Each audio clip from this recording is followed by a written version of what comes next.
Welcome to the Kings Beat podcast. I am James Ham, your Kings insider for ESPN 1320 and the Kings Beat. Joining me, Mr. Brenden Nunes from the Kings Pulse podcast and, of course, the Kings Herald. Brenden, what's going on? Not too much, James. I've been enjoying watching the play-in tournament and the first round of the NBA playoffs. They've been pretty exciting. Yeah, it has been exciting. They're kind of hit or miss. Some of the series are maybe a little bit more boring to watch, but there's been a lot of exciting games. There has been. There's been, some chaos. There's been a game winner. There's been Kyrie Irving just got fined $50,000 for flipping off the fans, for telling a fan to do something, and then for his post-game media, where he dropped a bunch of F-bombs. He went full De'Aaron Fox on us, dropped a bunch of F-bombs. I think that's the one thing we're learning, right? When you play in obscurity in Sacramento, you don't get fined for dropping F-bombs in post-game when you're in the playoffs. Yeah, when you're in the playoffs, that happens, right? Yeah. Nobody even noticed it happened with De'Aaron. Yeah, no one even noticed. That's good stuff. Okay, let's get to a couple of business things. First and foremost, I'm going to bump back the Off the Record with the Kings Beat virtual happy hour until April 28th. Having some scheduling issues, and so I need to make sure that we're all lined up and everything's right, so we can do this thing the right way, because I don't like those things to go off kilter. That's one of those things where you want to have the best product possible, and in order to do that, I need a few more days. So we're going to push back to April 28th from 5:30 to 7:30. That, of course, is for premium subscribers to the Kings Beat. If you're not a premium subscriber to the Kings Beat, you need to be a premium subscriber. So that's how you get the invite to the happy hour, which is a huge amount of fun and crazy. I think I'm going to have shirts made here in the next couple of days, sort of talking about the Kings Beat, off the record with the Kings Beat virtual happy hour. Number two, we're running a survey on the Kings Beat. We've already had tons of responses, which is awesome. If you have not done the survey yet, I'll even put it in the link of down below here if you're watching on YouTube. And we're just trying to collect some data, so when we go out to market the podcast and stuff like that, we have a little bit more information, and also it's giving some good feedback about what people want to listen to, what they want to read about, and we'll try to focus as much on that stuff as possible. Sometimes some of those topics we can handle, some of those we might avoid here and there would be specific reasons that maybe we'll talk about on something like the Off the Record with the Kings Beat virtual happy hour. Lastly, I did throw in a new 15% discount code for apparel on the Kings Beat. So you can get cool sweatshirts like this, because the weather just seems to keep doing weird things. Or you can get t-shirts, or we've got hats, all kinds of cool stuff. So 15% off. It will be down below in the link, and also in the email if you do get you subscribe to the email list. It's going to be capital KBPOD, Kings Beat Pod. That's going to be for 15% off your Kings Beat apparel. Brenden, you have any things you need to throw out here? You certainly started doing podcasting on draft picks. What do you want to promote here? Yeah, I mean, anybody that's on YouTube, definitely give this show a thumbs up. And thumbs up. Check out Kings Pulse, doing draft coverage and getting fully into it right now. Bryant West and I just did Jabari Smith Jr. and Chet Holmgren. And we're not going to do the entire top right away. Our next two is going to be Tari Eason and Jalen Duren. Just kind of going to mix in some guys that maybe aren't consensus top 10 at the same time, because we're going to get at least 30 into this. So eventually we'll come back to Keegan Murray, Jaden Ivey, Paulo Banchero. All those guys will happen soon. But next up is Tyrese and Jalen Duren, and I think it's important to know a little bit further in the draft class too, even guys that maybe wouldn't typically go in the Kings range of, if you want to say 7, 8, 9 even, or jumping into top 4, because as we know, there's always scenarios of trading back or yeah, lots of complications that go on throughout the draft process. So important to know a lot of the guys there, and that's what I'm getting started. So Sweet. Yeah, I'm gonna do mock. I'm gonna do mocks a little bit different this year than I have in the past years, but the first mock is coming up, so people know I'm gonna start busting out the mock machine and doing those here in the next couple of days. And so I think by the end of the week I'll have a mock up, which is good. I don't think I'll do 30 to start with the mock. I think we'll build, but I'm also going to do some interesting things with consensus mocks, and so we have a better idea of what like a general consensus would be as far as like players and how they would fit. And then as we get closer to the draft, I'll start giving more of my opinion on where I believe players should go, because I'm very split with some of the experts on certain players, and I'm certainly I know there's someone that listens to the Kings beat, watches the Kings beat, that hates my take on Keegan Murray, absolutely hates it, and I'm just one. There's one that like continuously wants to say that they hate it, and I get it, I totally get it, but it's just my opinion. I've been watching draft picks and how they develop and all this stuff for many years, and doing mock drafts and stuff like that. So yeah, we were talking player comps before we got on here, and Tari Eason, like I think he looks a little bit like Josh Smith, former Atlanta Hawk, Detroit Piston, Los Angeles Clipper, Josh Smith, who was out of the league early, but similar game. And so we'll be digging into some of these guys. Yeah, a little bit. I got a little bit of Josh Smith education this morning. Somebody maybe I thought I knew better than I did. But yeah, I'm gonna hold off before I drop my comps, but they'll definitely come on that next Kings Pulse. Sweet. Okay, and then we are switching heavily to we still have to cover the coaching search. We are going to do player reviews, at least one a week here, specifically with the big players on the Kings that either A, have a chance to be here, or B, have been here for a long time, and we're going to cover them either way, whether they're going to be here or not. And that's probably, that is where we're going today. We're going to have a long discussion on Domantas Sabonis. And Brenden, before we get into the Domantas Sabonis situation, we have another former Sacramento Kings center situation that I think we want to touch on, but like, I don't want to dig. I say I don't want to dig deep, and then every time I say something like that, I turn around and I'm watching the clock, and we're like 18 minutes into a discussion. But DeMarcus Cousins, he had an interview with Mark Spears. Mark Spears is a good friend, and he's been on the podcast many times in the past.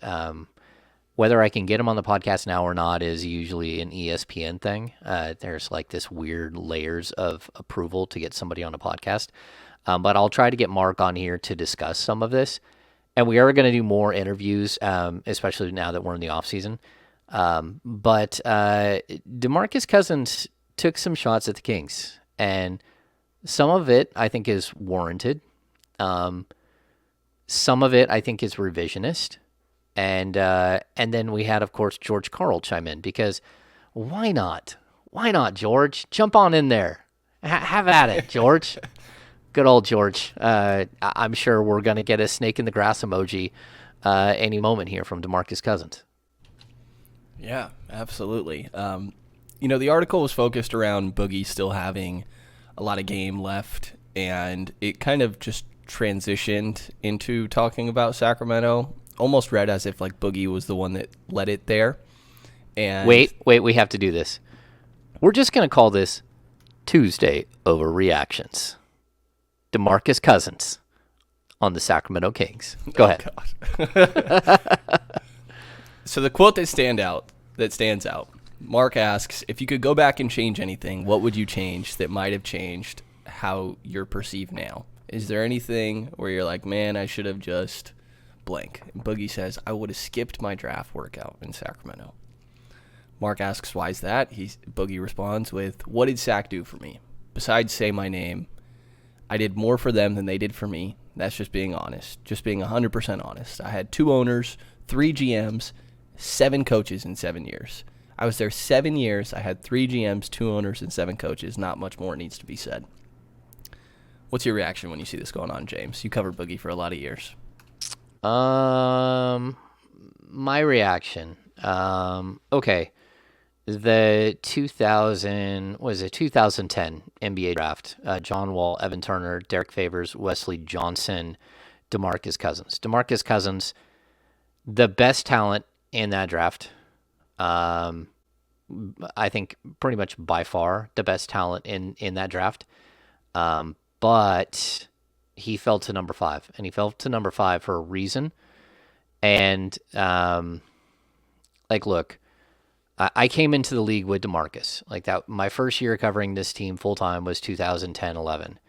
That was DeMarcus Cousins' rookie year. I remember sitting down with him for my first interview, and my first interview with him was a bit scary because I really hadn't done this before, and he's like a PhD level interview.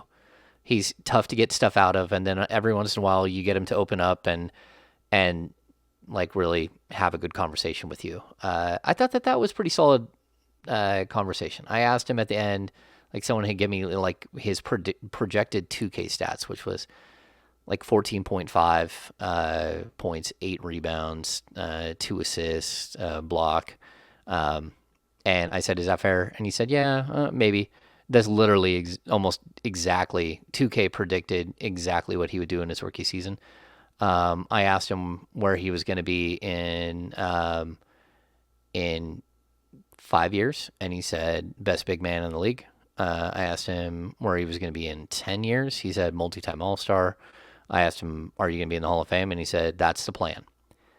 DeMarcus Cousins does say in that piece that he believes he's a Hall of Famer. And he believes he's a Hall of Famer because Vlade Divac is in the Hall of Fame, which is a jab at Vlade.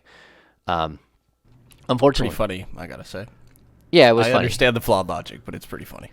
Yeah, except for, Vlade Divac helped lead an incredible Yugoslavian team to, like, Olympic fame and all kinds of international play. And Vlade's in on the international ticket.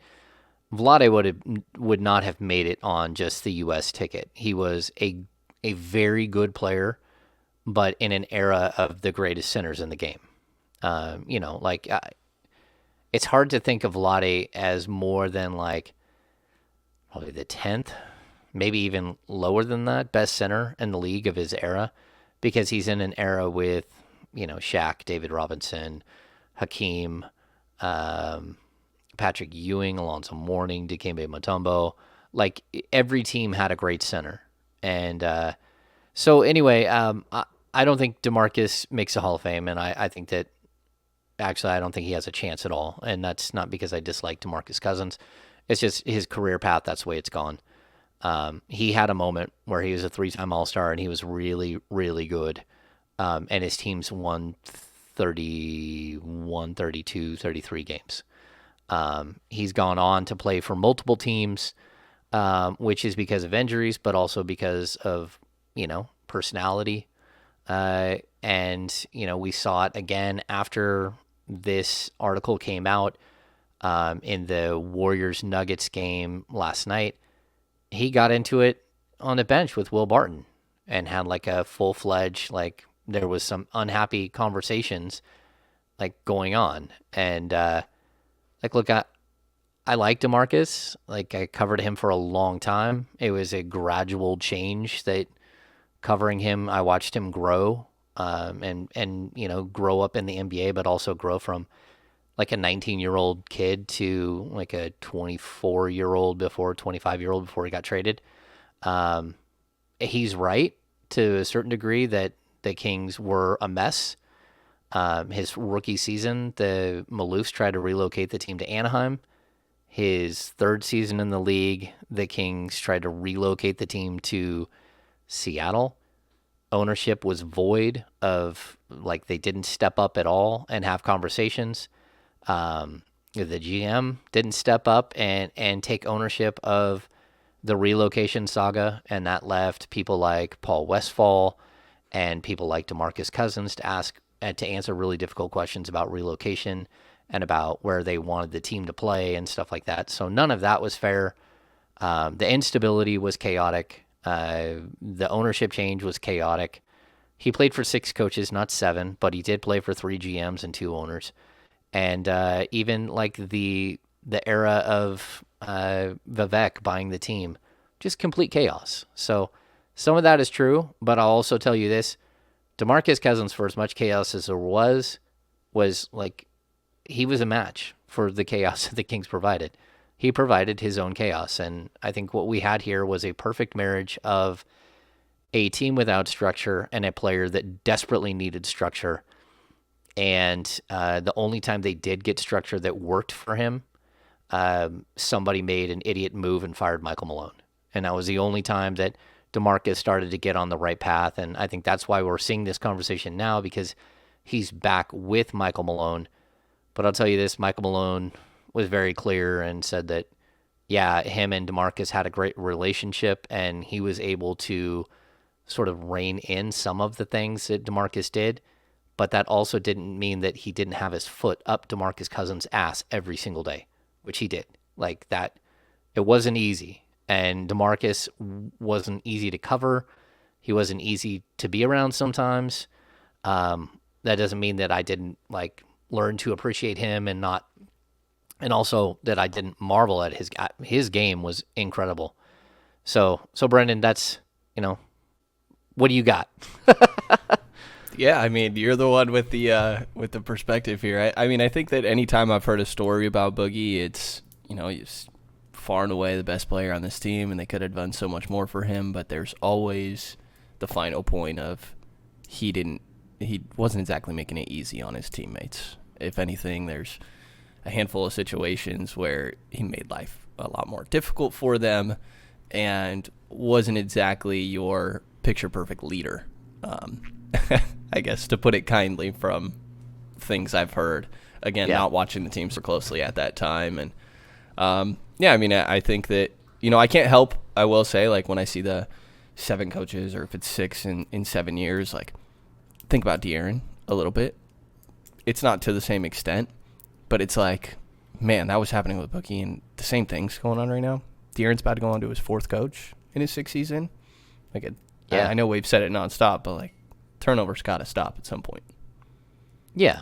That's always going to be the problem. And like, let's see, it's Westfall, Smart, Malone, Corbin, Carl, and then he was traded under the Jaeger regime. So 6. There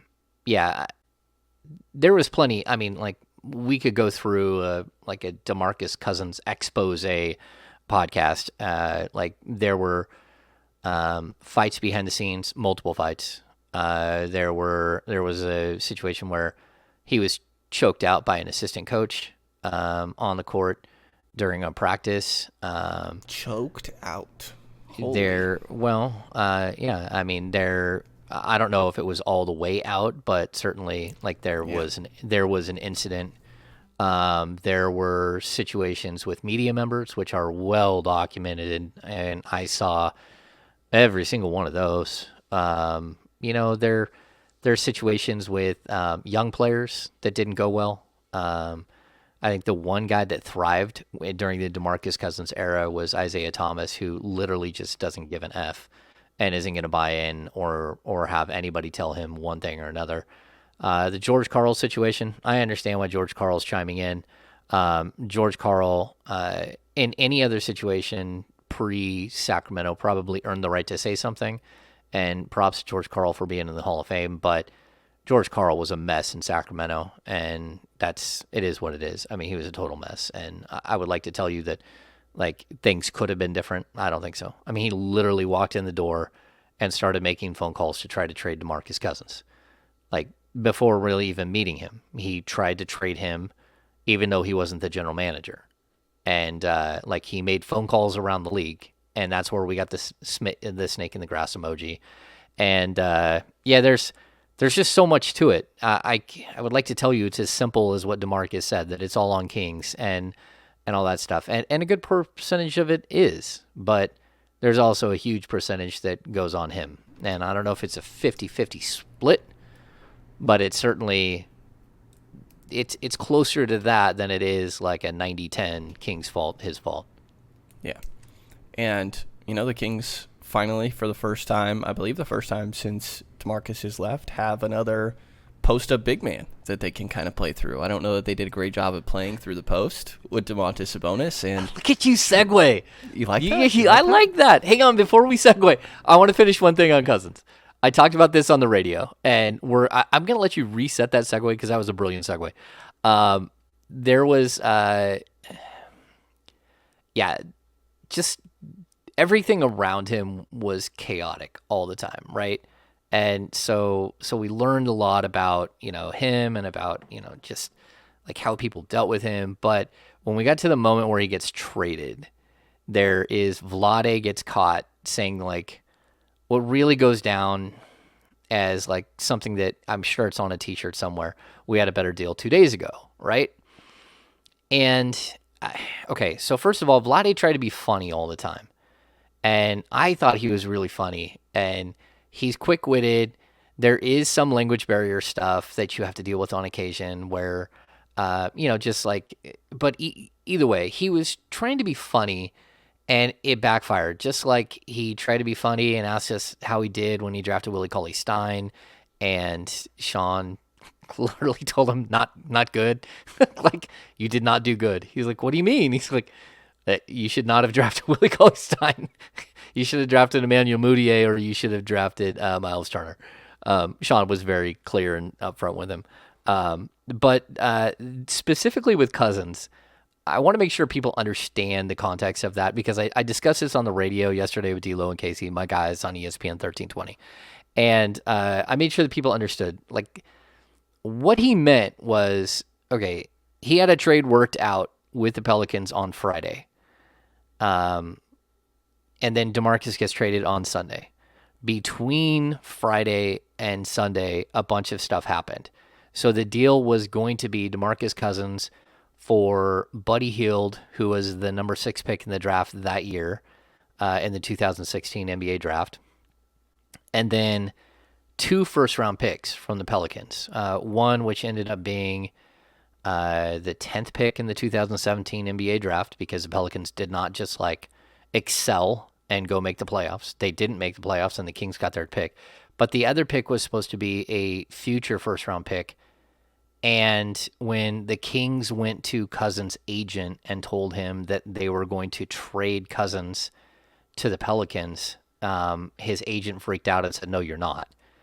And made a huge issue of it, because the Kings had promised Cousins a $220 million extension, right? Well, he didn't get that extension, and they wanted that extension, and they did not want the Pelicans. They threatened the Pelicans to not re-sign, and also, like, if you have other players that are under contract that we have with you, we're going to start making problems for you. And so the deal that Vlade had for Buddy Hield, 2 first-round picks, it became Buddy Hield, 1 first-round pick and a second-round pick. And so, yes, he had a better deal, but the reason why was because the Pelicans got all this backlash and were like, well, look, we're not doing a 6-month rental and then 1 season of DeMarcus Cousins. We're not giving up all this stuff for that. And so the deal got less because his agent like basically said, you're not trading for him. So I think that, I mean, there's some context to why Vlade said he had a better deal 2 days ago. And the deal got worse as time went on, because very specifically because there was becoming an issue behind the scenes. And go ahead. And well, I now understand like players or coaches or general managers just joking around to media a little bit. And like there were times with Alvin Gentry this year. Alvin Gentry's joking around all the time, where it's like if you take that seriously and just are reading a quote out of context that you don't understand. Yeah, it's we have a super team, they're just young. That it was said as a joke. It wasn't like, I mean, maybe that one was slightly more serious. But even in one of those press conferences, like right around that time, Vlade said something off the cuff to Marshall Harris, who was in the back of the room, and it was hilarious. And if it was tweeted out, it would have totally came across as the wrong way. And that's not what the intent was. Like, you always have to look at the intent. And we live in a world where everything gets aggregated and crazy. Like, I saw someone said that I wrote that if Quinn Snyder becomes available, the Kings are going to be all like, that's their number one guy. Yeah, they would love to get Quinn Snyder. Like, I believe, like, who wouldn't want to get Quinn Snyder? But that's really not what I said. I said that he was an option. If he becomes available, the Kings should kick the tires on him. Not that he becomes the automatic, like, de facto, like, they've got to go full steam on Quinn Snyder. They should, but that's not what I was saying. Anyway, so there is that. LeBron James becomes available. Yeah. The Kings might want to think about it. Exactly. Okay, so we spent more time on Tuesday overreactions than I intended, which is exactly what I feared would happen. But again, I like to provide context and historical context when it comes to some of these situations. And I wish DeMarcus Cousins all the best, and I hope that he goes on to do good things and all that stuff. But at the same time, what do you put up, 17 and 11 and like 5 assists and 2 steals and 2 blocks one night this season with the Bucks, and they cut him that day. Like, it's never going to be about talent. It's never going to be about like his ability, which I think is remarkable. And I also, the one other thing, we'll finish up with this. He mentioned something in there about him being the godfather of the modern day center. And I have to, like, in all honesty, I agree with DeMarcus. He is the godfather of the modern day center. And people are like, what are you talking about? The league had this void. They went from like all of these great centers, and then it was Dwight Howard and no one else. And everyone else in the league's like, well, what do we do against Dwight Howard? Dwight Howard is going to make the Hall of Fame because there was no other good centers. And then all of a sudden, DeMarcus came in the league, and he could shoot the three, he could pass, he could run the floor with the ball, he could dribble like a guard. He could do all of these things. And that's why I will tell you, like, watching him play on a nightly basis, he is so incredibly gifted. It's not even funny. He's just absolutely amazingly gifted. And what we've seen since then is the revolution in the center position. Like, I once asked Chris Gent, hey, DeMarcus Cousins versus Hakeem Olajuwon. And he laughed. He goes, man, Hakeem could put the ball on the floor maybe twice. Like 2 dribbles. And if he got past 2 dribbles, he was in trouble. He's like, we got this guy doing spin moves at half court, dodging guards that are running at him and going coast to coast. Like, that's just not something that ever happened. And now we see Anthony Davis, and we see Karl Anthony Towns, and we see Joel Embiid, and we see all of these players. I will say Jokic is more like an old school European big, like Domantas, Arvydas Sabonis or Vlade. He's just the really great version of that. But a lot of these other centers, all you see is like what DeMarcus Cousins was. And I would say maybe you even see that Jokic is a hybrid between like the old school 2010, even guys like Jonas Valanciunas center and Embiid. We're seeing like the crossover. So again, I think Cousins, you can trace a lot of this back to the lineage of Cousins and what he brought to the league when he did. By far the most incredible, like, dribbling, passing, shooting big man at his time. And you even look at Greg Monroe, how good Greg Monroe was as a passer, who came into the same draft, right? Well, Monroe never developed all those other skills. He didn't have those other skills coming into the league to be the ball handler and all that stuff. And that's why his game sort of petered off and just became like a passing big as opposed to what Cousins was. And, Greg Monroe could score in the post too. Greg Monroe is actually a really interesting case of, what happened, why a player never stuck and why he bounces around the league still and gets 10-day contracts, even though everywhere he goes, he puts up incredible advanced statistics. Anyway, again, I just kept going on the DeMarcus Cousins situation. Go ahead and work that segue into how DeMarcus Cousins made Domantas Sabonis. Made Sabonis. Boogie did say that he thinks he's the best player to ever come through Sacramento. And wrong. Like before, okay, you gotta give me some names a little bit now. Well, Mitch Richmond and Chris Okay. Webber are both in the Hall of Fame. Okay. And I mean, again, he's an outstanding player. But the best ever? Yeah. No. Fair enough. Fair enough. And, Sabonis is a guy that I think people actually enjoy playing with and playing off of. I think Sabonis does a really good job of making his teammates better.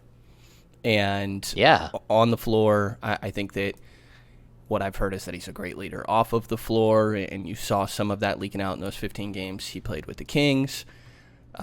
And it seems like he's really planning on working with the guys that are going to be around next season throughout the course of this offseason. So I think it'll be interesting to kind of see how this team moves forward with Domantas Sabonis as the focal point now, along with De'Aaron Fox, obviously.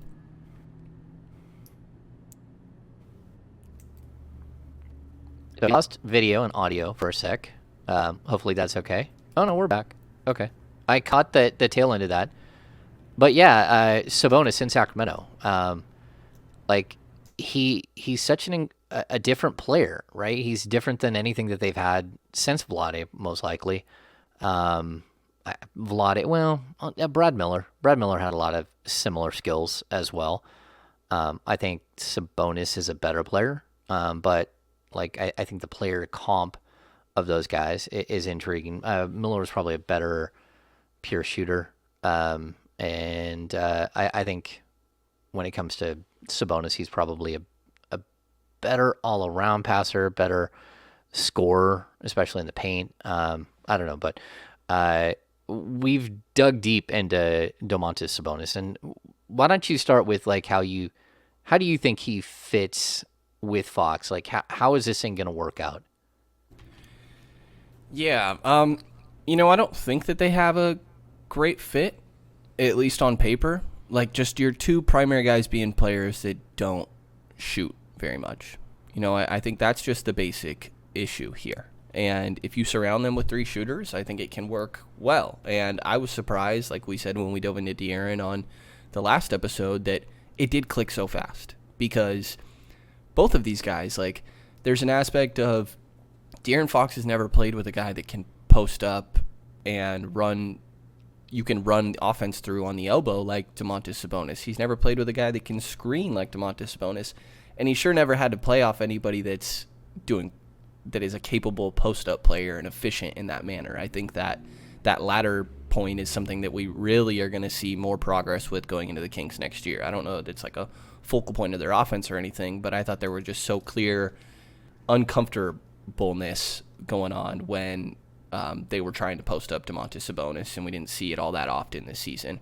So I think that looking at their skill sets, it doesn't seem like a great fit, but it worked a lot better than I thought. I think that two-man game of the little nuances of them both being left-handed, they're both just extremely smart basketball players and good decision makers with the ball in their hands or out of it.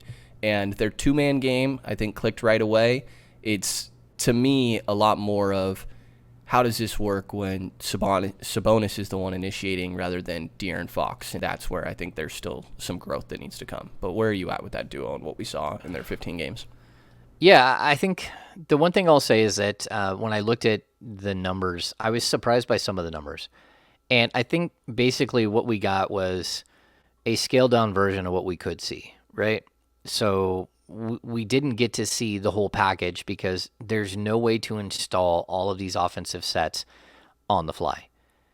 Just what Alvin Gentry was able to do, the minimum that he was able to do, where we started seeing the two-man game at the elbow, the two-man game on the left side, a lot of those things I thought we started to see wrinkles that were crazy. Some of the stats I looked at, during his time with the Kings, 91.6% of Sabonis's shots came from two-point range versus 81% during his time with the Pacers and this season.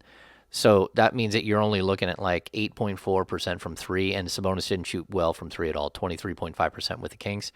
But 19% with the Pacers of his shots came from three, and he shot 32.1%. We never got to the next level of what we were going to start seeing as they started to drag the offense further from the basket because they ran out of time. Fox got injured, Sabonis got injured, and they didn't bring them back in the final, 15 games of the season, whatever it was. But in order to preserve them, some of the other things like most of his shots, like realistically, came, within 6 feet with the Kings, and I did something interesting. So with the Kings, let's see, 71.6%. 71.9% at inside of 6 feet. That's what his field goal percentage was. Less than 10 feet, he was at 58.4. 2-point range, 58.7%. 3-point range, that's overall. Season, like his 3-point shooting was not good with the Kings. But it seemed to me that there are spots on the floor that he has to develop, and that doesn't mean that it has to be a 3. So I think that, again, I went back and looked at what I think one of the comps was, because we saw a lot of what the Kings used to do, sort of the Princeton style, or they would run, at certain points they'd run like it's horns or double horns. They do a bunch of things right at the elbow. And so I went back and looked and thought, okay, the player that I remember being so good at this was Chris Webber, right? Where he ran an entire offense through that elbow. And I thought what made Webber really good was that he could shoot. He shot a decent high clip, I thought, from that area as well. I go back and look at the numbers. He did not. He was not a good shooter from the elbow. And actually, Sabonis is probably even substantially better than him from that position, but he doesn't shoot it enough. And I think that that's going to be where we have to get Sabonis shooting more and more of those shots, just to draw the defense out a little bit and keep them honest, so he can have more spacing back behind him, like between him and the basket. He needs better spacing there so he can make passes to other players outside of Fox. And again, I think like anyone who's going to take this coaching job, like, show me how you're going to use Sabonis and Fox together. Show me the players that you're going to use around them and how you're going to use them, and make this whole thing work. Because I was slightly surprised by some of the numbers. Like, like we can go through. I'm sure. What did you look up, like pre-Sabonis and post-Sabonis, like pace and offensive rating and all those things? I did. A lot of, the main thing that stood out to me, I think, as expected, was Sabonis, a guy who ends third in rebounds per game in the whole NBA with 12.1 a game, is that the team was just so much better rebounding with him out there. Like, I think Alvin pointed it out, Alvin Gentry, it's a huge part of ending defensive possessions. And without Sabonis on the floor, they're securing 68.5% of potential defensive rebounds. With him on the floor, they're securing 80%. Just a ginormous jump. And again, Sabonis is third in the entire NBA in rebounds per game, an aspect where Sacramento was dead last season. They still end up finishing the season 26th in the entire league. But Sabonis is, just because the other guys around him, unless this changes this offseason, aren't exactly, like, he doesn't have a great rebounding 4 alongside him or anything. I think those rebounding numbers could even go up a little bit more. I think that primarily, like, that's the one thing that stood out to me of there's a lot of weaknesses on the team that it's easy to point at, just it being bigger than Sabonis or bigger than De'Aaron and Sabonis. But the rebounding was the one aspect to me where it's like, I don't know that we had a game since Sabonis was playing that it's like, man, the Kings are getting killed on the boards today. There was maybe one, and that is something that is totally chalked up to him. I think the one game they got killed was the one game they couldn't shoot at all. They shot like 32% from the field, and when you do that, you're gonna get rolled. And your defensive numbers, your rebounding numbers are going to be totally skewed. So defensive rebounding, I looked up pre-Sabonis, the Kings were 26th in the league at 70.8%. Post-Sabonis, they were at 75.2%, fifth in the league in defensive rebounding. And I think it's weird because their offensive rebounding numbers took a big dip without Sabonis, from what I can tell, like as a team in the 15 games that he played. But I also like it's not just that he's an exceptional rebounder; it's that he clears space for other people to go get rebounds as well, and he makes you better as a team. He's a really, really good team rebounder. And if you had a better rebounder at a couple of positions around him, he would have been even better. And I'll even say this. If he would have played more with DiVincenzo, I think we would have seen the Kings' numbers go up even higher because DiVincenzo is a true crasher of the glass, and Sabonis clears so much space for others to go crash that I think that you would have seen an uptick there as well. They just didn't play that many minutes together. They didn't. And, I mean, there's just a lot of growing pains in a way and just getting used to all these new teammates. Like, Sabonis talked about it a lot in his exit interviews. There's 6 new guys, that came in at the deadline. Maybe only 4 of them are actually, like, getting consistent minutes. But there were 6 new guys that came in. It's a lot of turnover. There's a coaching change in the middle of the season that happens before Sabonis gets there, but still it causes change. Like, the quote that I have from Sabonis' exit interview about that is, quote, "We didn't have much time to practice and get together and know all the sets, defensive schemes, and everything. It still takes time to play off one another. We had 6 new players out there playing with everybody, so that's why I'm excited for the summer. We're going to get together as a group and try to build on things early before training camp even starts, and I think that's going to help us a lot. The more we can play with one another, the more we get a feel of each other. We have a lot of time out there. Everybody has that fire and passion and wants to play, so that's half the job. We just got to make it work together now," end quote. And, I think Sabonis is a player that even more so it fits with. You have to get used to playing with because he's a bit of a unique style. There's a couple other players that maybe can mock what he does a little bit and fit that prototype.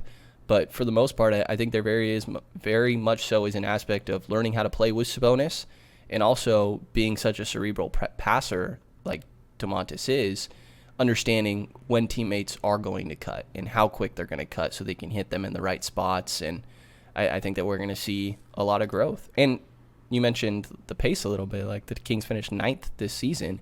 Sabonis was on one of the lowest paced offenses in the entire league prior to this.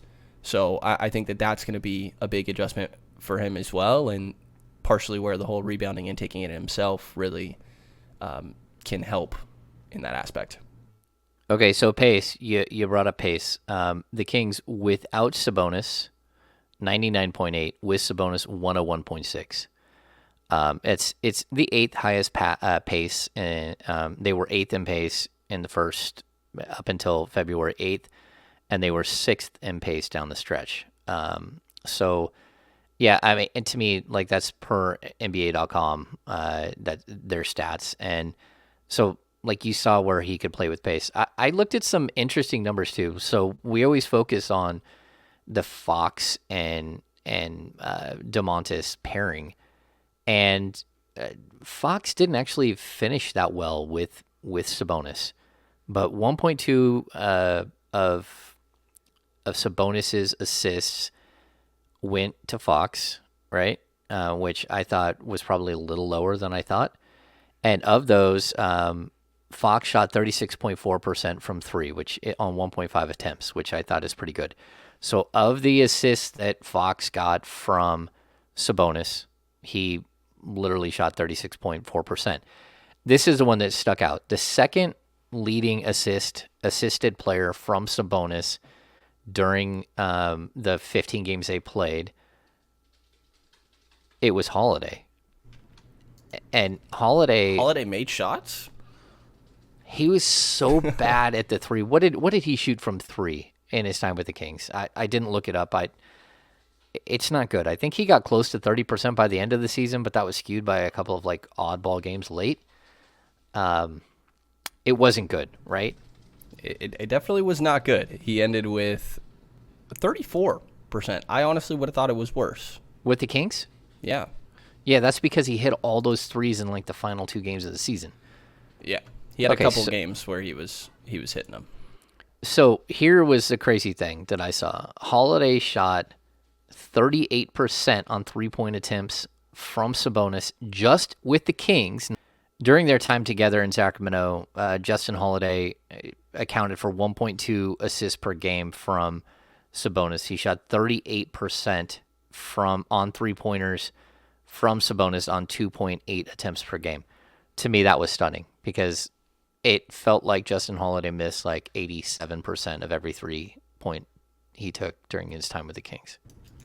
At least, yeah. I know that Holiday is the guy that Sabonis had assisted most coming into the season as well. Mm-hmm. They have a really good chemistry between them. I want to say it was around 40% even of Sabonis' assists were to Holiday. They have a nice little two-man game chemistry between them, almost like Duncan Robinson, Bam Adebayo-esque sometimes. So, yeah, I guess that makes sense. That certainly wouldn't have been my guess, but it's interesting. I think it's another aspect of like Sabonis making role players better. And there's just a familiarity between those two that I think was lacking on most of the roster when, again, they bring in 6 new guys at the trade deadline. So, interesting for sure. Do you have other aspects of, I have assists per game, right? We could go through Sabonis' whole stat line real quick, actually. Yeah, let's go. We've done this, yes. We've done this yet. So, during his time with Sacramento, 18.9 points. By the way, the exact number of points that he averaged during the time that he played with Indiana as well. And this is 15 games with Sacramento. Again, 18.9 points, 12.3 rebounds, 5.8 assists on 55% from the field, 23% from 3 on 1.1 3-point attempts per game, and 74% from the free throw line on 4.9 free throw attempts per game. 4th most assists per game of any player taller than 6'10". NBA.com has Sabonis listed at 6'11". 5.2 assists. Can you guess the other 3? One of them's easy. Well, that's pretty simple. Jokic. Mm-hmm. You said 5.2. Embiid? No. It's actually guys that probably you wouldn't call bigs, but they're still Giannis? very tall. Yes. Okay. And then over 6'10". I might not be able to get the last one. KD. Oh, okay. But KD played like 14 games. I mean, not 14, but I'm exaggerating, but he barely played. But yeah, I mean, obviously Jokic is the outlier. Those other guys are more wings rather than bigs is what I would label them. So I think just speaking to the point that, like, obviously we know Sabonis is a good passer, but it's backed up just how extremely impressive that he is in that aspect and that you really are able to run an offense through him. Yeah, I mean, whoever takes this job needs to be able to show everybody how they're going to use Sabonis in the correct way. They need to show that they can run an offense through a big man like him. And, I mean, I guess you could say that Giannis is a guy, I mean, he's just so unique. He's a guy who plays a lot inside the three-point line. I think Jokic is again, if you can get someone who can help unlock Sabonis as a passer fully the way that Jokic has been unlocked in Denver, I think that would be huge.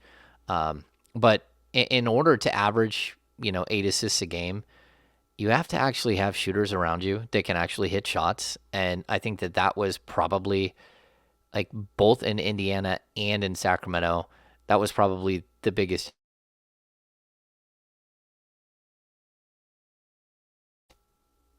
Man, we just keep having internet issues today. Yeah, so I think that was probably the biggest issue, is that if you're gonna have Sabonis on your team, and especially Sabonis and Fox, you need 6 legitimate shooters. And I think that was the one interesting, like Harrison Barnes, 1.1 assists from Sabonis on the year. He shot 50% from 3 on 1.2 attempts per game.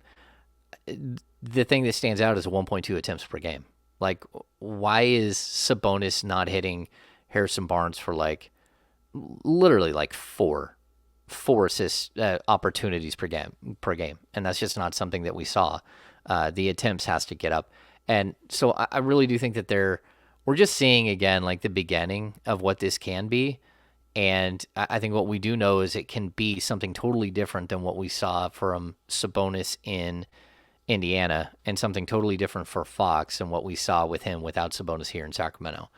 And that's a good thing. I think that there's all kinds of potential for this thing to develop into like one of the higher octane offenses in the league, run through two big men, through two men, like a two-man game that could really be like extremely good. Like I tried to watch. I mean, I did watch a bunch of the Utah. Who are they playing? Dallas. Oh, Dallas. Yeah, yeah.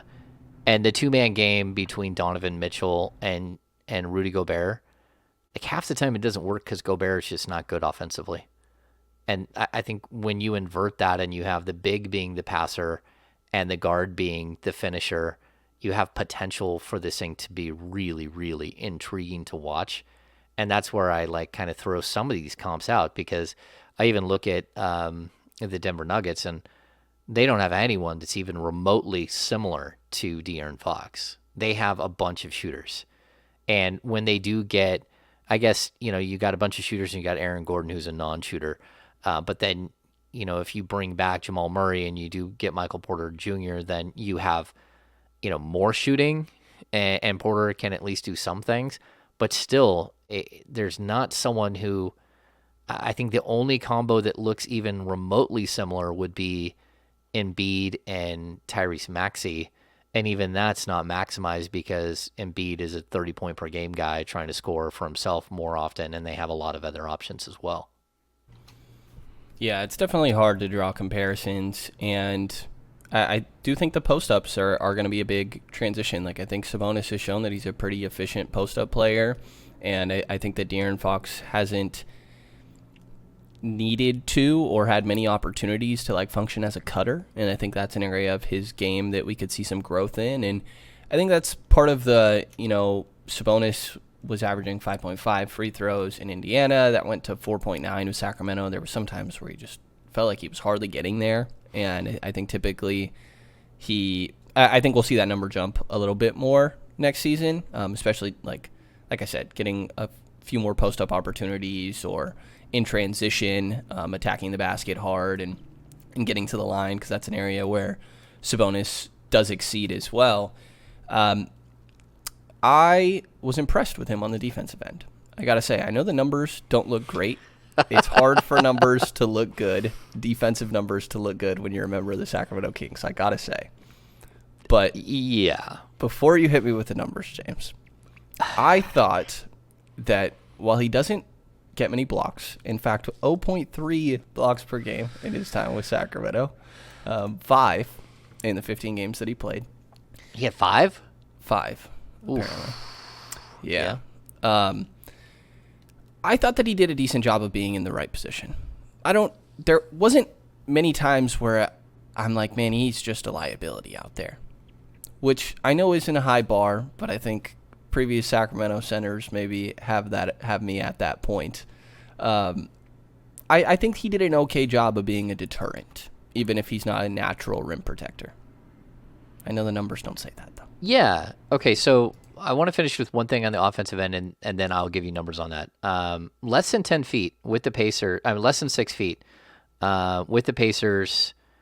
Sabonis shot 58.4%. The same area with the Kings in those 15 games, he shot 71.9%. I think that's what shows you how much easier life is with Fox and him.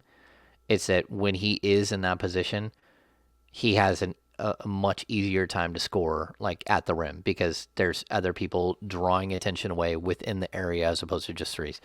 Okay, yeah, so the numbers, the defensive numbers.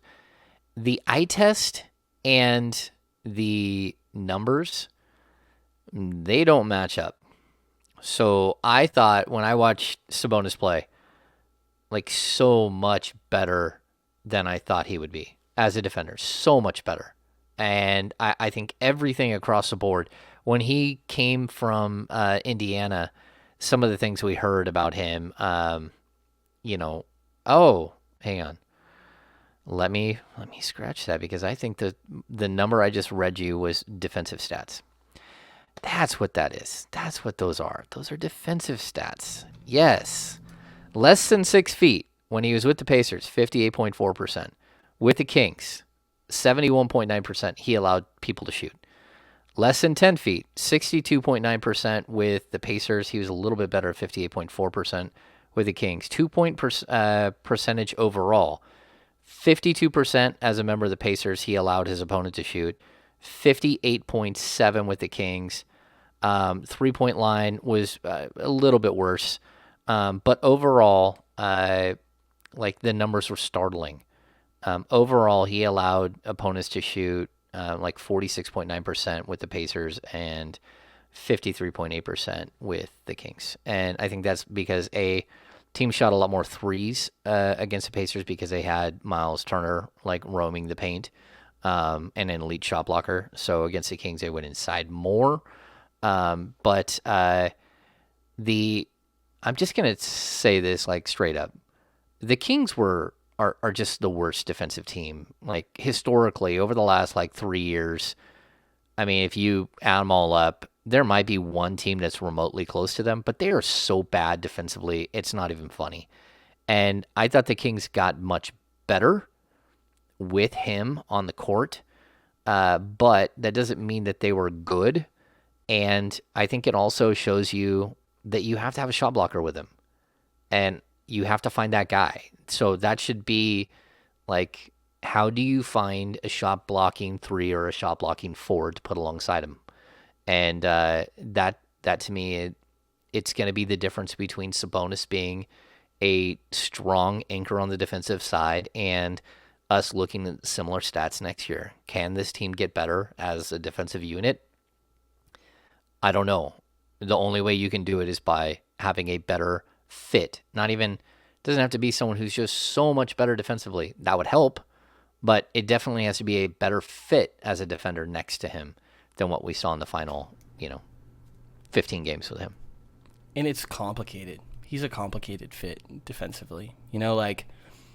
While like I said, I thought he was a good deterrent at the rim rather than a natural rim protector, I think he's better like in rotations rather than directly involved in the pick and roll. I think he's okay there, like getting rid of the pocket pass, which is fitting for somebody that's a good passer, that he like makes sure to do that on the defensive end. But like, talked about this a little bit with Brian on the Kings Pulse pod, talking about Chet Holmgren, where that guy's an elite defender in the pick and roll. Chet Holmgren. If you draft him, you have to have him being the one, in my mind, that's guarding the pick and roll as the big. But then Sabonis is on the perimeter. And I don't know that that's the most ideal way to use Sabonis. And this is where I think the best way to function is you try to get a 4. And again, this is asking for a very specific archetype that's probably difficult to get. But Sabonis, ideally, is still the one engaged in the pick and roll, and then you have a 4 who's a weak side rim protector, like a better, much, much better version of Mo Harkless, for example. Maybe a Jeremy Grant, I think, like fits this mold. Because if, again, like Chet Holmgren or sometimes Miles Turner kind of fits this, if you get a big where they need to be the one engaged defensively in the pick and roll, what does that mean for Domantas? He's not bad defending the 3. I mean, for a big man, he allowed opponents to shoot right around 33.3% from the field, 32 with Indiana. I think he's okay, but I think the key is that you have to figure out how they would mesh. And I don't think Sabonis is bad in the pick and roll. Where Sabonis, I think, gets in trouble is when he's a help defender and his man's beat off and Fox or name that Kings guard that gets beat off the dribble, because all of them get beat off the dribble all the time. Like if you can stop like the just wide open lane, then that's where Sabonis really does struggle. Like as a position defender, I think he's very good. He doesn't get pushed. He gives people like shots like in the ribs. Like he's a tough guy. I don't think even laterally he's that bad. I think that there are just times where he doesn't have an elite wingspan. So if guys are running at the rim, If you get him caught in that situation, then you probably have an issue, and that shouldn't be the case. But it seems like the Kings always have like an open door to the basket, and so like the rotations are bad. Um, I mean, in all honesty, they need a better defensive scheme, and I don't know if they need a better defensive coordinator. They just keep going through those guys like like people go through toilet paper. I think they're on their fourth defensive coordinator in 4 years, but they need a truly good defensive genius to help solidify some of this stuff. And like I've said this before, they need a guy like Fox, and even a guy like Davion. We all think that Davion is this mystical defender. Well, Davion can still use help, especially in off-ball situations. They need these guys working with Doug like nonstop, like understanding it's not just the how, it's the why. And I think that that's something that so many of these players, like, they're not getting. Like, I remember talking to Willie Cauley-Stein, and it was like going from his rookie season to his second season, like, what was different? He's like, well, they would tell me to go run over there, that my play calls for me to run over there, and I would keep running over there. And then he's like, it wasn't until like halfway through the season that I started to understand why I was running over there. And it's like, okay, so no one explained that to you? He wouldn't do film study anyway, so it really wouldn't matter.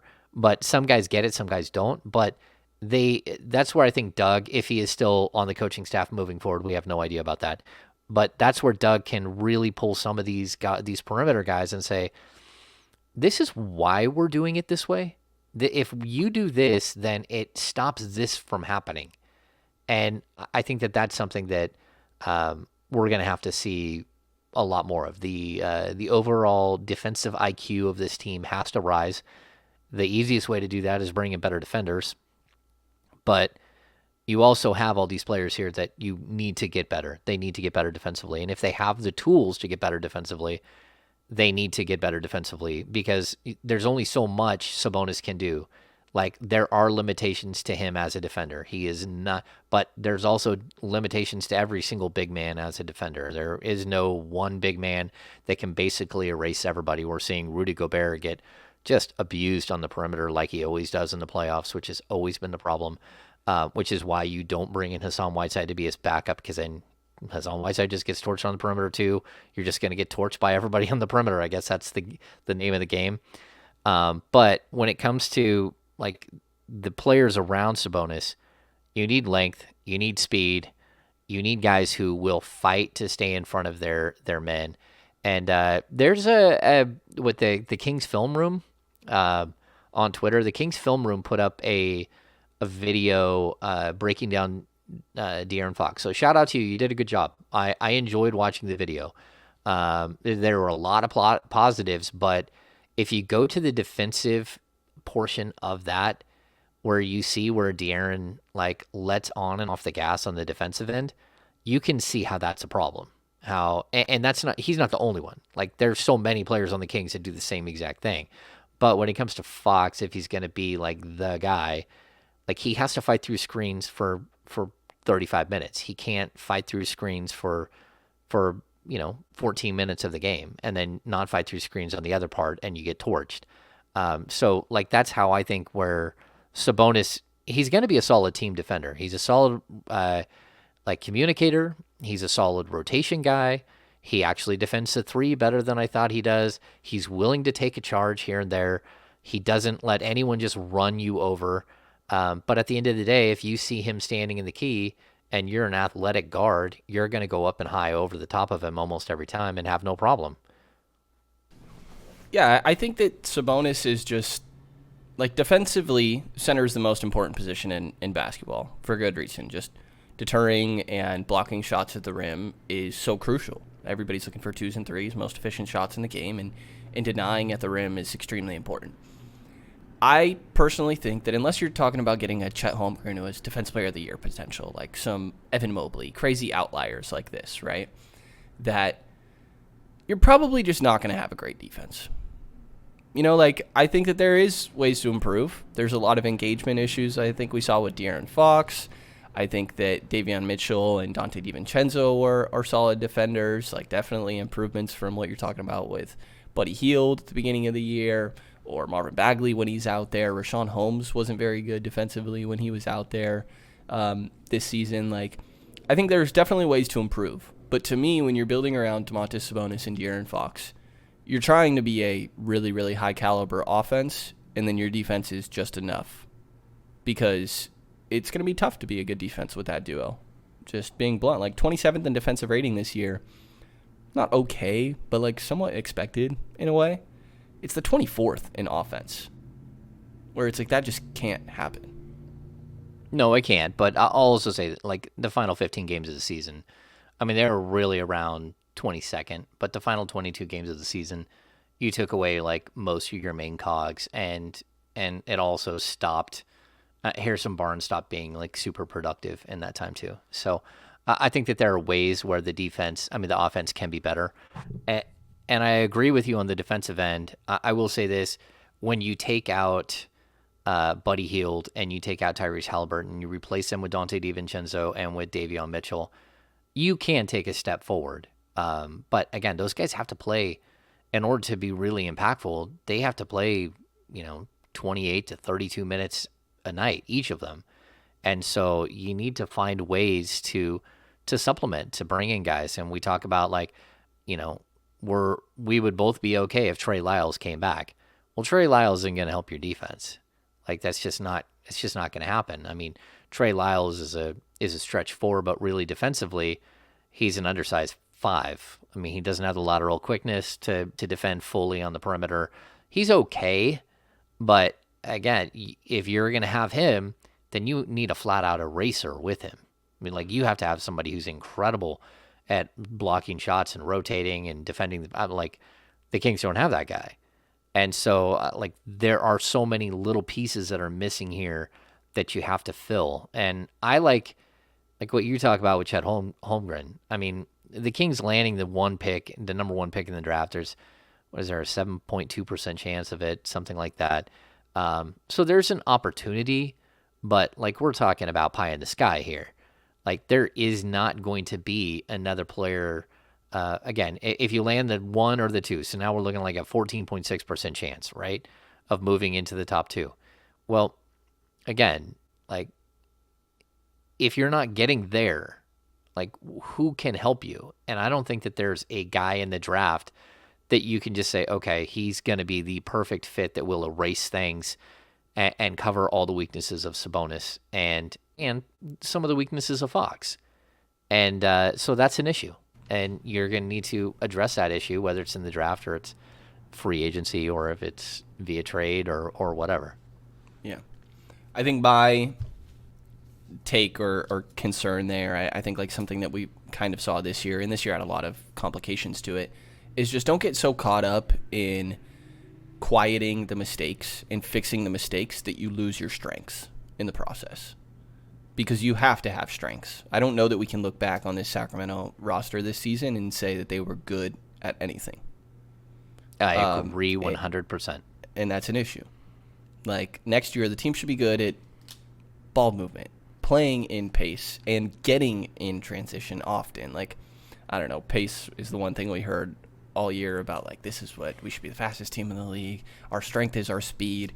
To me, that just means you don't have anything that you could be good at. Every team is good in a full court situation where they have an advantage already. Like I do think that you can try to get to that more often, but defense is where you're actually going to get transition opportunities. You're not a very good defense. So to me, just make sure that strengths already clearly exist with this team. And I don't think that's going to be defensively. Of the bottom 10 teams this year in defensive rating, there's a couple that made the play-in with the Charlotte Hornets and the Atlanta Hawks, but the Chicago Bulls are only team in bottom 10 of defensive rating that actually end up making the postseason, and they're sitting at 13th in offense. I mentioned Charlotte making the play-in with a bottom 10 defense. They were 8th in offense. Atlanta, bottom 10 defensive rating, they're 2nd in offense. So you're going to, I don't see a route to where this team's a top, honestly, I think they're still a bottom 20 or a bottom 10 defense next year. It's hard for me to picture a world where they're above that. So make sure you are really good on offense. That's just the way that I'm viewing it. No, I mean, I fully get what you're saying. I mean, again, to rewrite the entire roster, it's going to be very difficult. And again, I think a really strong defensive coordinator could help you. I think adding the right pieces can help you, but there isn't one thing that's going to totally fix everything. I think the one area where I can tell you that I think they will improve is second chance points. And that's because Sabonis is such a good defensive rebounder, and your team is better as a defensive rebounding team with him on the floor. That will actually make a pretty sizable impact. And I think that there's a possibility that you could get out of the bottom 20 in defense, out of the bottom 10 in defense, if just on that alone. Like, you could get close. You could probably get to number 20, the 20th worst defense. You can maybe get to 19 or 18, just because you could be an exceptional rebounding team, especially if you add one more really, really good piece at the 4 that can rebound. So, Marvin Bagley. Yeah, there it is. The Marvin Bagley reference. The missing piece. Yeah, no, I mean, if you talk about a guy like John Collins, who, has had a 2010 season, or close to it. If you're looking at that type of rebound, a guy who is going to get 8 to 9 rebounds a game, and then let's say you do something crazy like start Dante DiVincenzo, all of a sudden you become one of the best rebounding teams in the league. Even if Harrison Barnes and De'Aaron Fox are still on your roster, you're one of the best You're one of the best rebounding teams on the league and in the league, and that will help your defense. That will, unequivocally, it will help your defense because you're not giving up all these second chance opportunities. And there were times this season where the Kings were just so bad on second chance opportunities. And I know they came into one game saying, "Oh, we've got to keep them off the glass. We got to keep them off of the glass."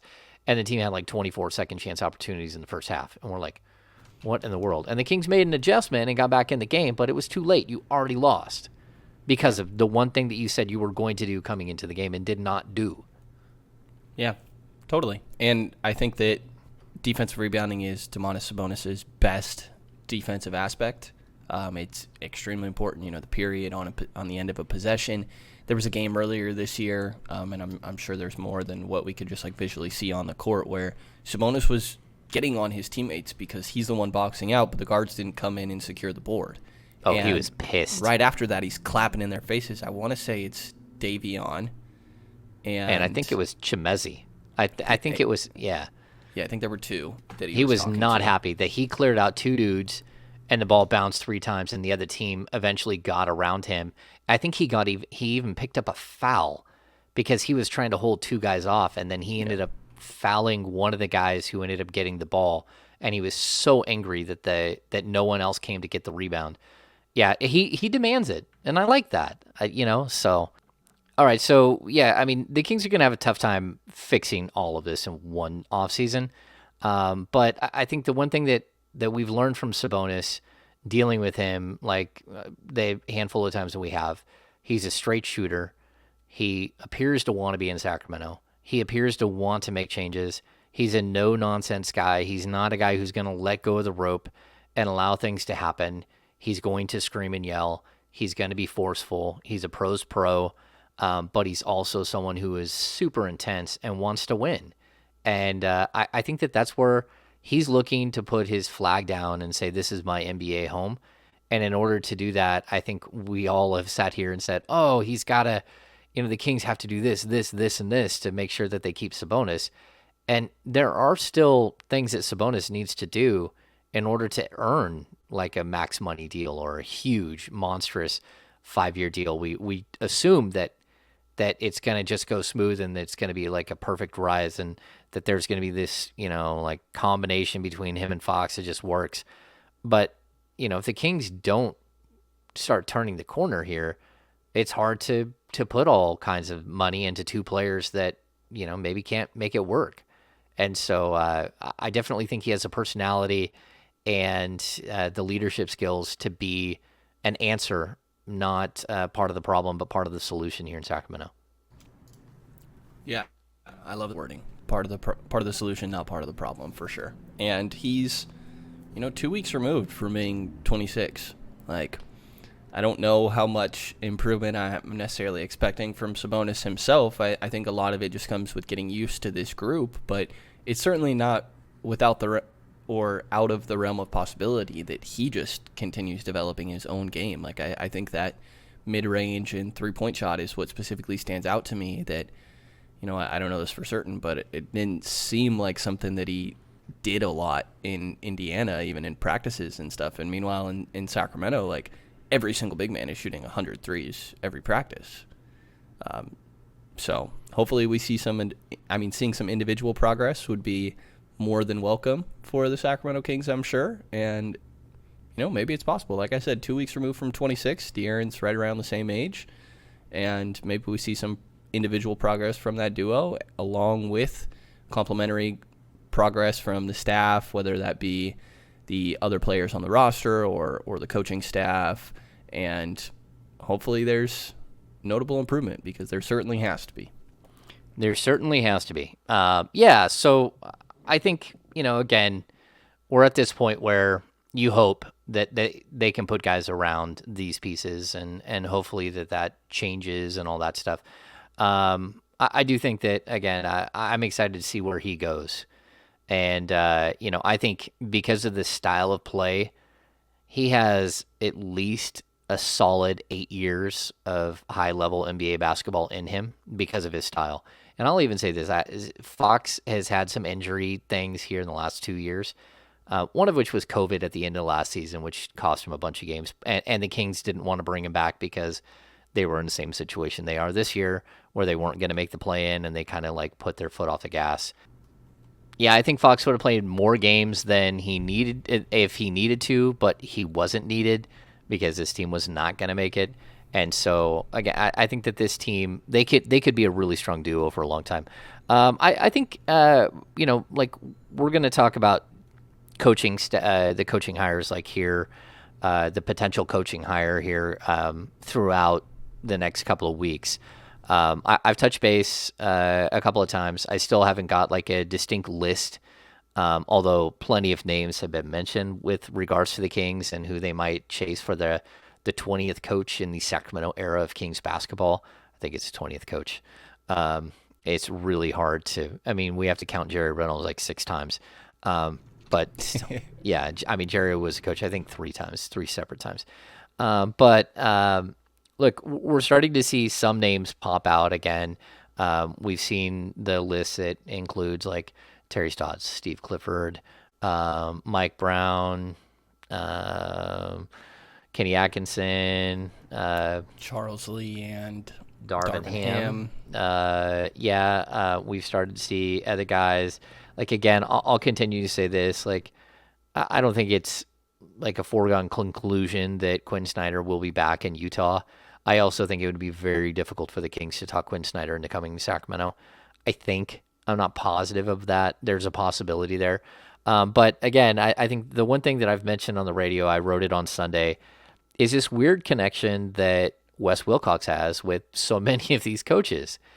And it started like early in Wes Wilcox's career. He was an assistant coach and then went into the front office with the Cleveland Cavaliers. The year before Mike Brown was hired with the Cleveland Cavaliers to run their team, to be their head coach, he was an assistant. And so he was with Mike Brown, not as an assistant, but in the front office with Cleveland Cavaliers. Then Wes went on to the front office with the Atlanta Hawks. And the Atlanta Hawks, under Mike Budenholzer, have this incredible, like in 2013-14, their coaching staff was Quinn Snyder, Kenny Atkinson, Darvin Ham, and Taylor Jenkins. The next year, Quinn leaves and goes on to take on the Utah Jazz team, and they add Charles Lee. And this is really like a huge group of the people that we're talking about. So it's interesting that Wes Wilcox has ties to all of them. Of course, Lee and Darvin Ham have been in Milwaukee with Budenholzer again for the last couple of years. They've been with him for a long time. And I think Lee has been with him for 8 seasons, maybe 9. and Darvin Ham has been like either 9 or 10 seasons with Budenholzer, but also a couple more years in the league, coaching with Mike Brown in with the Clippers. So I think the NBA coaching world is like 6 degrees of Greg Popovich. Like that's kind of the way it goes. Everyone is like there's a way that you've touched a coach's careers throughout the league, but I still think that this is a strong group that they're going to look at, and it's going to be a lot of guys that have ties to Wes Wilcox, and you hope that that's a good thing that they have ties to Wes. There's always possibility that conflicts or whatever. We have no idea, but you can't just assume just because two guys worked together in the past that they'd want to work together again. But what are your thoughts on that, and who do you like out of that group? Yeah, I mean, I think the Milwaukee assistants intrigue me, but it's hard to grasp or have an understanding of what they're responsible for and what it would look like if they were to take on a larger role. Some of these other guys, like Terry Stotts, is an easier guy to make a case for example, because he just has a track record already being the number one guy when he was coaching the Portland Trailblazers, and I think that team performed pretty well. Especially when you see the fall off they had after he was let go, which is due to a handful of reasons. But yeah, I mean, I think that it's easier to make a case for guys that have already had jobs. Like I think Kenny Atkinson's interesting to me, but I don't know. I can't help but lean towards these two Milwaukee guys in Darvin Ham and Charles Lee. Seeing the other names that came from that group and that Atlanta coaching staff is crazy. For that to be, 4 or 5 guys, not including Budenholzer, who are either have been head coaches or in conversations and likely will be at some point in their career, is a very impressive staff to be around. So I think the Milwaukee guys are interesting to me, but it's hard to have a great grasp on them exactly. But young guys that you could grow with are certainly intriguing to me because it's a young duo with Fox and Sabonis, and I think growing together could be really valuable, kind of like we're seeing going on with the Memphis Grizzlies a little bit. When it comes to the West connection, I don't really know what to make of it. Like, guys are around each other a lot. I think that different teams kind of, if you go to other different teams, like the NBA is not that big of a circle, right? Like it is, but it's also not, if that makes sense. So where you're going to be rubbing shoulders or have run-ins or technically worked with certain people, but a lot of them are tied to Wes. So to me, I'm like, it's probably fairly coincidental and a slight aspect of Wes just has some better knowledge of these guys because he's worked with them.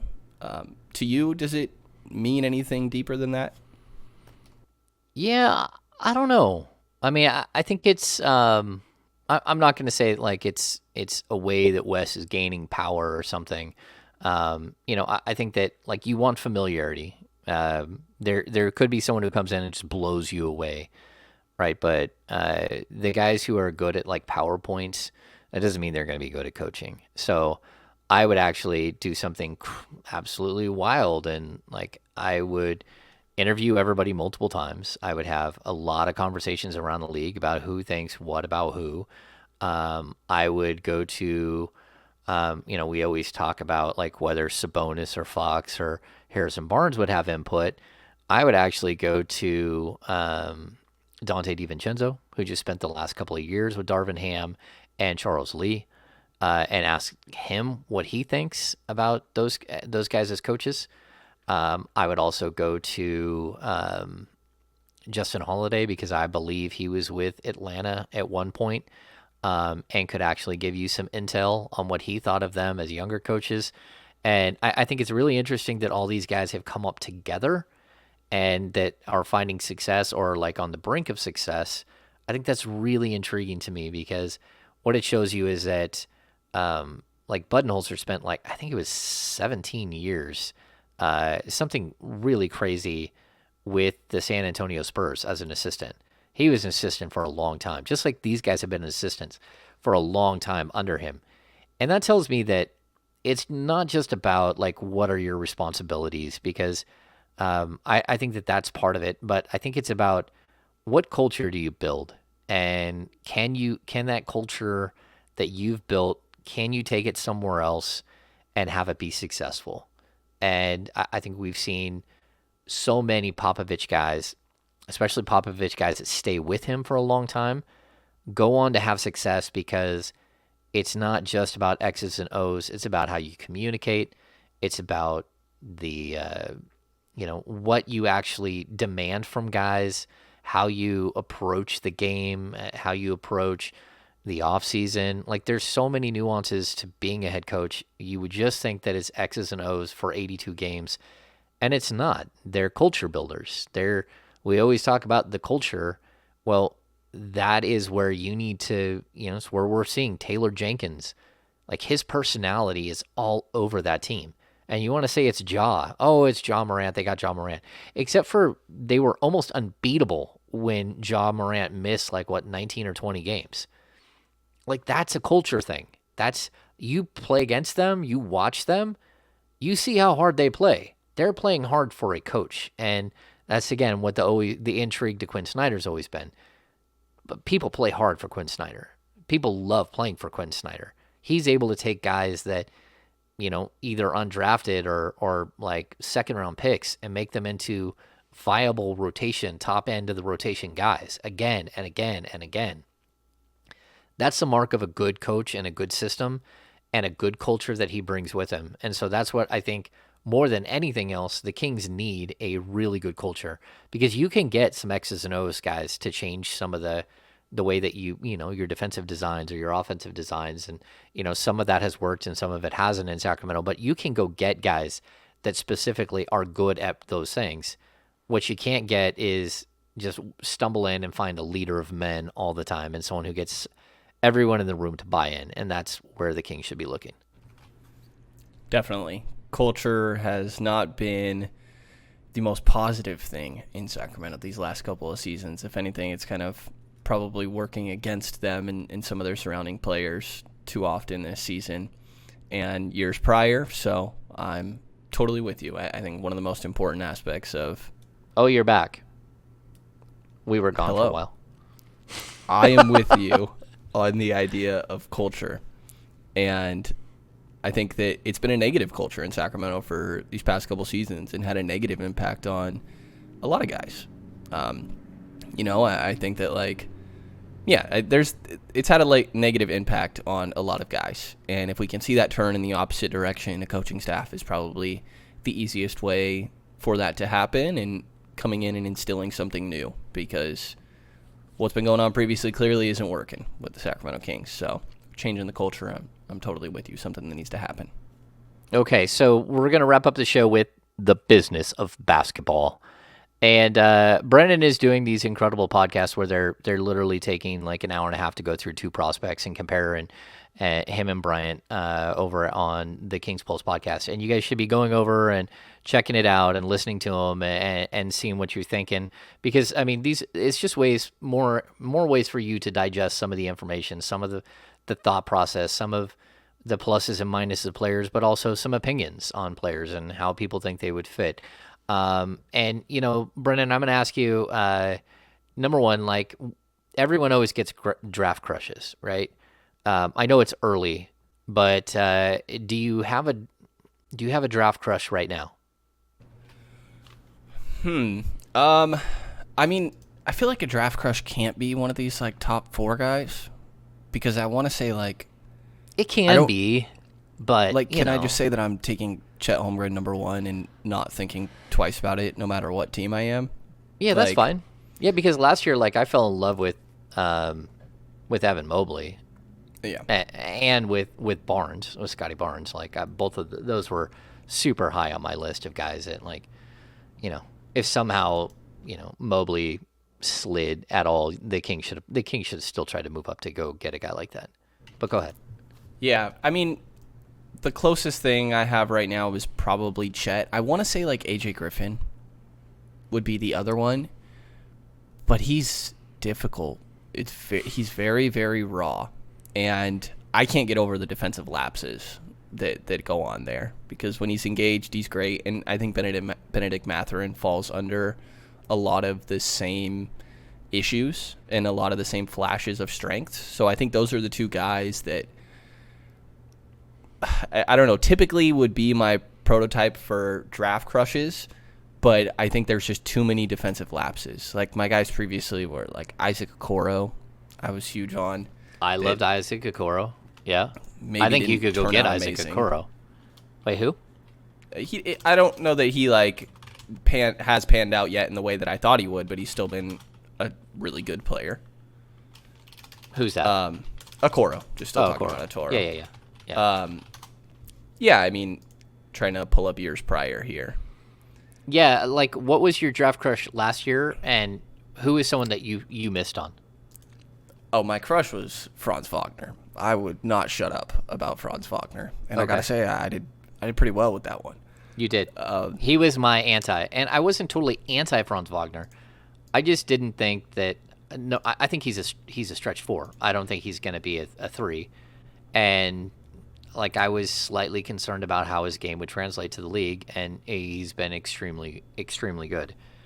I did not want him at number 9. I didn't think he was enough. I think like Keegan Murray. Maybe I'm wrong, but I like him at 12. I don't like him at 7.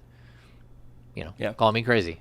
No, makes sense. And I think like the questions where Franz are just like, oh, he does all the little things well, but what does he really excel at? And I understand where some of those difficulties came from. I was probably most wrong on, it's still early to call, just 1 year out, but Jonathan Kuminga.